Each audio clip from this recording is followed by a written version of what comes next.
Jordan Anthony was supposed to lose. He was 21, unknown, competing internationally for the first time. His competitors were Olympic medalists and world champions. So how did he run 6.41 and become the fourth fastest human ever on his debut in Poland?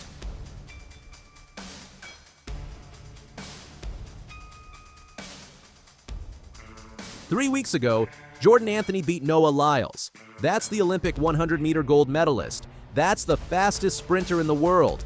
Anthony won the U.S. Indoor Championships in the 60 meters and beat his training partner by running 6.43 seconds. But that wasn't his best. That wasn't even close to his best. Fast forward to March 20th, 2026. Toruń, Poland, the World Athletics Indoor Championships. Anthony stepped onto the track for the 60-meter final. The field was stacked with international killers. Keishawn Thompson of Jamaica won a medal at the 2024 Olympics. Trayvon Bromell won this exact event back in 2016 and proved he still had gas in the tank by running 6.42 in the semifinal. Christian Coleman was the defending champion, but all eyes were on Jeremiah Azu, the European leader who many thought would steal the show on home soil. And then Anthony ran. He didn't just win, he dominated. He beat Thompson by 0.04 of a second, a massive margin at this level. The real drama was behind him, where Thompson and Bromell were separated by just 1,000th of a second, 0.001. The judges needed a photo finish to award silver to Thompson and bronze to Bromell, but Anthony was already clear of the field. But Anthony was already celebrating, because he just proved he is the fastest man alive right now in the 60-meter dash. Let's rewind. 9 months before this moment, Anthony turned professional. He came from the University of Arkansas, where he wasn't just a track star. He was also a wide receiver on the football team. He played both sports at the same time. Then in 2025, something clicked. He finally went all in on track and field. That decision changed everything. In 2025, his first full year focused only on running. He won both the NCAA 60-meter indoor title and the NCAA 100-meter outdoor title. No one does that. The same year, he won the 200 meters at the SEC Championships. In a single season, he proved he could run anywhere from 60 meters to 200 meters and win. That earned him the Bowerman.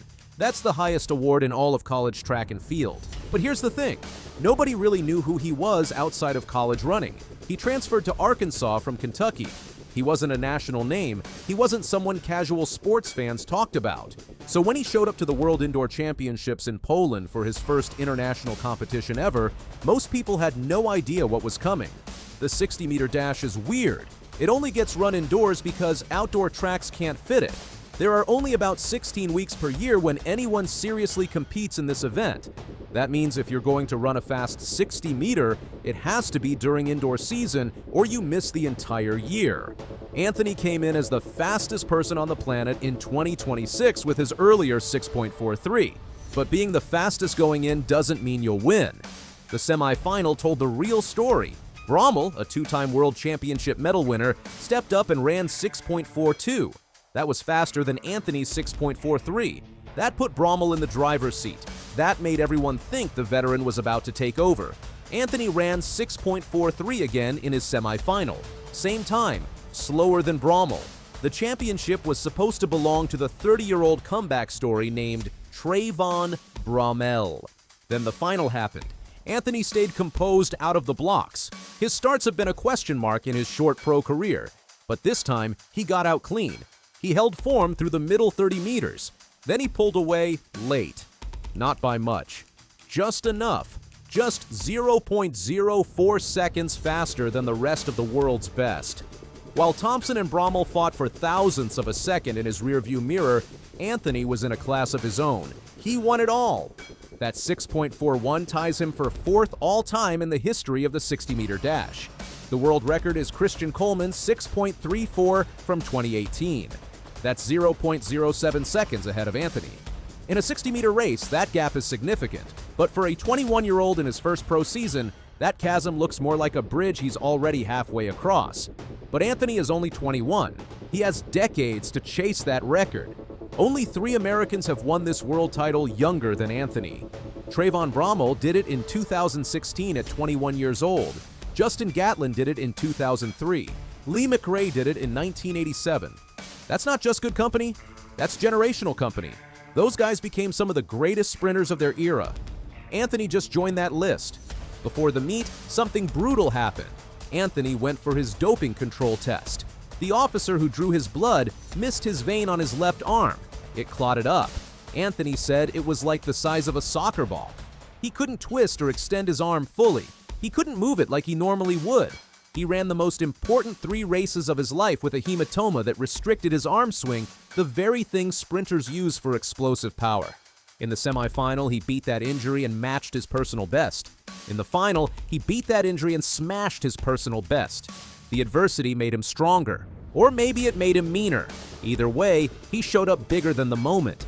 Anthony trains with Noah Lyles in Clermont, Florida. Noah handed him a championship belt after he won the U.S. indoor title.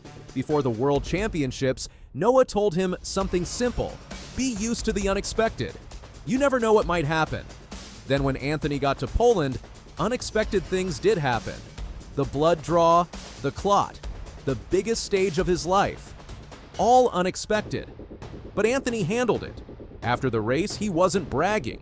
He wasn't talking about himself. He was signing autographs. He was taking pictures with fans. He said he was more excited about the fans than about winning. Then he said something that explained everything. I used to play college football and performed in front of way more people, but coming out here today made me way more excited. This felt easy for me. This proves I picked the right sport. I'm looking forward to the outdoor season. Easy. He said it felt easy. That's what you have to understand about Jordan Anthony. He just proved he is the fastest man alive in the 60-meter dash. Not Christian Coleman, not historical greats. Right now, in 2026, today, he is the one holding the watch. He is the one with the gold medal. He is the one who gets to call himself world champion. He's 21 years old. He just won his first international competition ever. He beat one of the greatest sprinters in Olympic history. He beat a legend who won this title 10 years ago and came back to get more. And he made it look easy. Jordan Anthony just proved he is the fastest man alive. Now the question is simple: how fast can he really go? The outdoor season looms like a promise, and for the rest of the sprinting world, it looks like a threat. We aren't just looking at a 60-meter specialist anymore. We're looking at a dual sport engine that finally has its hands on the wheel. Jordan Anthony isn't just transitioning from the turf to the track. He's redefining the ceiling of human acceleration. In a sport often measured by thousandths of a second and suffocating pressure, Anthony carries the looseness of a man who has already faced down defensive ends in packed stadiums. That gridiron grit has forged a psychological armor that the world's elite haven't found a way to pierce. If he can dismantle a world-class field while navigating a medical crisis in a foreign country, imagine his output when the wind is at his back and the lanes stretch to 100 meters. The record books are no longer safe. The crown hasn't just moved. It has been seized by a kid who treats the fastest race on earth like a Sunday stroll.